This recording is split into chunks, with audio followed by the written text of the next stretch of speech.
రవణ దహనంలో బాంబులు ఉన్నాయి. అందరూ జాగ్రత్తగా ఉండాలి. పిల్లలు ముందు జరగాల్సిందిగా తింటే జరగాల్సిందిగా కోరుతా ఉన్నాం. పోలీస్ సిబ్బంది గారికి సహకరించాల్సిందిగా కోరుతా ఉన్నాం. పోలీస్ సిబ్బంది గారికి ప్రజలు సహకరించాలి. బాంబులు పెట్టే ఉన్నాయి. చిన్నపిల్లలు కూడా ఎవరు కూడా అక్కడ ఉండవద్దు. ప్రజలకు విజ్ఞప్తి, పోలీస్ సిబ్బందికి సహకరించండి. బాబన్న గారు చెప్పిన విధంగా మరి అందరూ కూడా ఎన్నికలు జరగాల్సిందిగా కోరుతా ఉన్నాం. ప్రతి ఒక్కరు కూడా ప్రజలకు విజ్ఞప్తి చేస్తా ఉన్నాం. అందులో బాంబులు ఉన్నాయి, పటాకులు ఉన్నాయి. దూరంగా ఉండాలి. ప్రజలందరూ దూరంగా ఉండాలి. మరి మన చిన్నపిల్లలందరూ కూడా వాళ్ళ తల్లిదండ్రులు పెట్టుకోవాలి. ప్లీజ్ దయచేసి చిన్నపిల్లలందరూ కూడా వాళ్ళ చిన్నపిల్లలు కూడా వాళ్ళ తల్లిదండ్రులు ఎత్తుకోవాలి. ప్లీజ్ చిన్నపిల్లలు వాళ్ళ అమ్మ నాన్న ఎత్తుకోవాలి. చిన్నపిల్లలు ప్లీజ్ ఓకే. దయచేసి అందరూ కొంచెం వెనక్కి వెళ్తే బెటర్ ప్లీజ్ మా. ఇంకొంచెం వెనక్కి వెళ్ళాలి ఓకేనా. ఒకేసారి స్పీడ్గా అంటుకుంటుంది. సేఫ్టీ ముఖ్యం కదా. ప్లీజ్ దయచేసి వెనక్కి వెళ్ళాలి. అందరు దూరం జరగాల్సిందిగా కోరుతాము. చిన్నపిల్లలు దూరం జరగాల్సిందిగా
విజయశంకర్ గారు, బాబన్న గారు స్టేజ్ పైకి వస్తూ ఉన్నారు.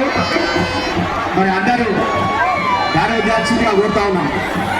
ప్రతి ఒక్కరిని కూడా మరి విజయశంకర్ తరఫున, బాబన్న తరఫున, గోడబండ డిజైన్ ప్రజలందరూ కూడా మరి దసరా శుభాకాంక్షలు. మరి ఇంత ఘనంగా మరి బాబన్న సహకారంతో వినాయక గారు, బాబన్న గారి ఆధ్వర్యంలో